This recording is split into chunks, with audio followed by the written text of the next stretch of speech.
How to make delicious gluten-free pizza bases. Welcome to Believe It's Not Gluten, the home of amazing recipes for the gluten intolerant. Amazing because no one will know they're gluten-free. So a great pizza base really is easy to do when we're gluten-free. All you need is yeast, little honey, oil and our dry ingredient mix. The recipe's on the blog. The first step is to put warm water, not hot, or you'll kill the yeast. Then yeast, honey and oil into a bowl and set it aside for 5 to 10 minutes to let the yeast proof. Meantime, if you're not sure about commercial pizza sauces and would like to make your own, you can easily do this with tomato paste, a little honey or sugar, about an equal amount of water as tomato paste, and some dried or fresh herbs are optional. You want it to easily drop off the spoon but not be too runny. If it's too runny, all the toppings of your pizza will fall off later. Once the yeast has had time to proof, you may see it foaming or bubbling, but if not, don't worry. Just go ahead and add the dry ingredient mix and mix it until it's all well combined. It won't be perfectly smooth, it'll just be a well mixed ball of dough. Get a square piece of baking paper and sprinkle some olive oil on it. This is optional, you don't have to use the oil here, but it does make the base taste better. Then put your dough into the center of the paper, with or without the oil. I like to use a food preparation glove here as the dough doesn't seem to stick to it. If you don't have a glove and the dough is too sticky to work with, just use some oil on your hand or sprinkle on some tapioca flour.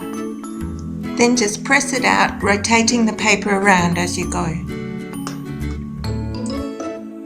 The base will be about 25 centimeters diameter and will be very thin at this stage. You'll probably think it's too thin, but it will be fine. If you want a thicker base, make it more like a 20 centimeter pizza. You'll still think it's pretty thin, but it does rise later, so don't be tempted to make it thicker than that.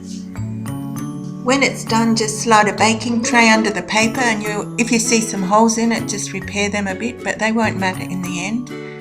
If you have time to let it sit in a warm place then for about 10 minutes before baking, to give the yeast time to do some of its work, that's good. Now you need to pre-cook these bases, otherwise they tend to be quite soft and stodgy. Pre-cooking is a bit of an effort, but it's worth it, and you can of course do several bases at once. Just line them all up on the sheets of paper and bake as many as you can in your oven.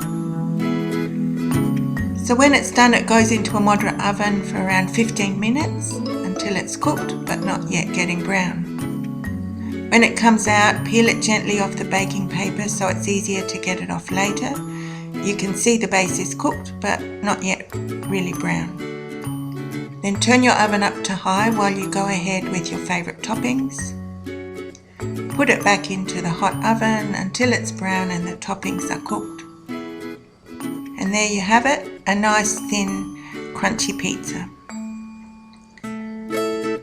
If you have a pizza stone, you can get away without pre-cooking. Just preheat your pizza stone in a very hot oven or barbecue for about 30 minutes and then put the raw base with its toppings onto the stone. The base won't be crunchy or browned, but it will taste fine. Another option is to pre-cook your base well, maybe for a bit longer than we did with the last one. Then spread with garlic oil, feta cheese, tomatoes and pepper and cook it under the grill or in the oven until the cheese is melting. Then top with rocket and enjoy.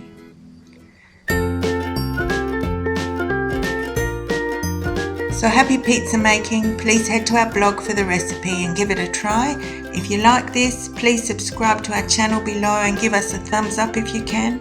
Make your comments or questions or requests here or join us on Facebook. And please share our videos as much as you can. Thank you for watching and believe it, it's not gluten.